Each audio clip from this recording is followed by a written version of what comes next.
दोस्तों, आपका स्वागत है जीओ एकेडमी में। राज्य वन सेवा मुख्य परीक्षा 2019 का ये मेंस का रिजल्ट है जो कि 31 दिसंबर 2021 को आया था। और इसमें टोटल सीट थी, वैकेंसीज थी 6, जिसमें अनारक्षित मतलब यूआर के लिए 2 थी। इसमें 3 गुना कैंडिडेट को लिया गया है, जैसा कि 2 तिहाई 6, ठीक है ना। और इसी तरीके से एससी के लिए 3 कैंडिडेट, 1 सीट है लेकिन 3, ठीक है, 3 गुना। और इसी तरीके से अनुसूचित जनजाति के लिए 3, टोटल मिलाकर के हो गया 18। अब जिनका सिलेक्शन हुआ है उनके रोल नंबर ये हैं, 18 लोगों के रोल नंबर जो कि दिखाई दे रहे हैं आपको। कहीं आपके तो इनमें से कोई रोल नंबर नहीं है? यदि हैं तो आप सभी को बेस्ट ऑफ लक। चलिए, अब क्या होता है ना, इंटरव्यू के टाइम में कुछ हमें आयोग को भेजना होता है।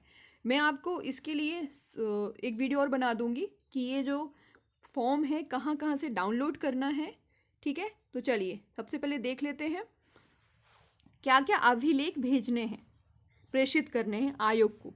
सबसे पहला कि परीक्षा के लिए भरे गए ऑनलाइन फॉर्म आवेदन पत्र की छाया प्रति, जो आपने मेंस का फॉर्म भरा था उस आवेदन की छाया प्रति लगेगी, ठीक है। और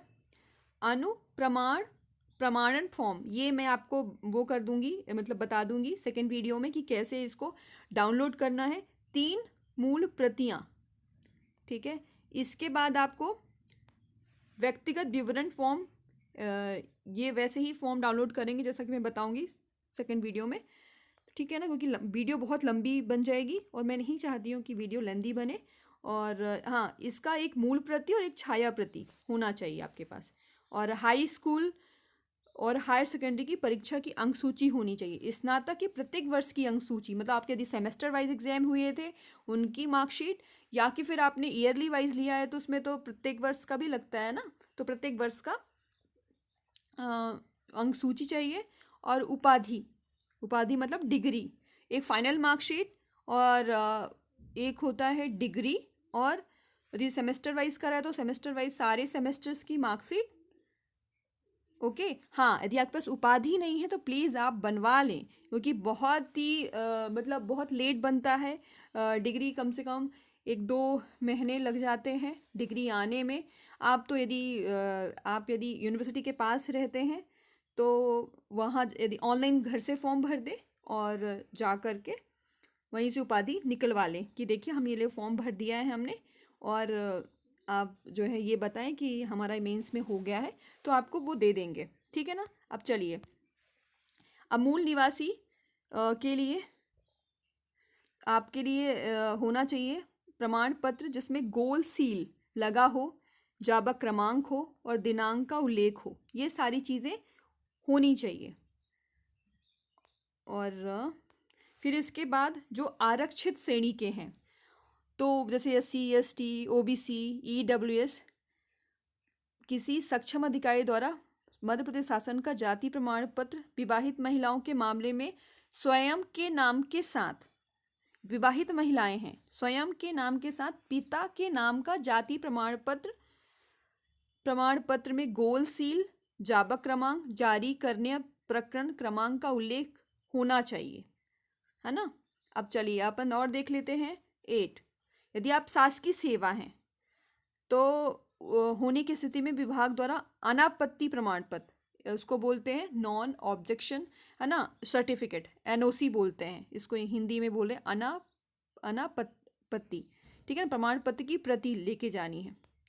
फिर इसके बाद ये प्रमाण पत्र प्राप्त ना हुआ हो तो विभाग के अनापत्ति प्रमाण पत्र हेतु प्रस्तुत पत्र की सत्यापित प्रतिलिपि संलग्न करें, ठीक है। आप समझ जाएंगे। चलिए अब आगे देख लेते हैं। भूतपूर्व सैनिक होने की स्थिति में भूतपूर्व सैनिक होने का प्रमाण पत्र, ये सारी चीज़ें संलग्न कर करके आपको आयोग के कार्यालय में ये भेजना होगा 31 जनवरी 2022 तक। और फिर इसके बाद ये वेरीफाइड होगा देखिए लिखा हुआ है,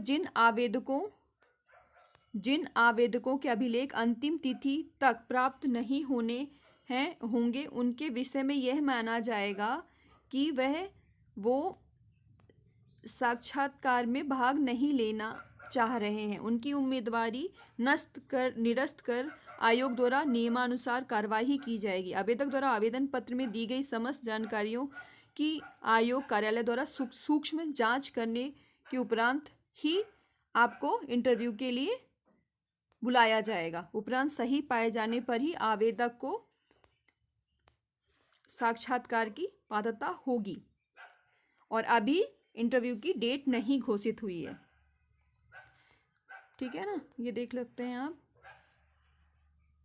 और जो भी जानकारी चाह रहे हैं तो इंटरव्यू के से रिलेटेड तो www.mpsc.com से आप वहाँ से इंफॉर्मेशन कर सकते हैं। और इंटरव्यू देना चाह रहे हैं तो mppsc.demo.in एंड www.mpsc.nic.in पर जारी की जाएगी। ये जो साक्षात की विस्तृत जानकारी आपको यहाँ की वेबसाइट में प्राप्त हो जाएगी, है ना। यदि ऑनलाइन का आवेदन पत्र में कोई भी त्रुटि पाई जाती है और कोई भी असत्यता पाई जाती है तो आयोग द्वारा जारी विज्ञापन में चाही गई वांछित औपचारिकताएं पूर्ण न करने के परिणाम स्वरूप चयन के किसी भी स्तर पर आवेदक की उम्मीदवारी निरस्त की जावेगी।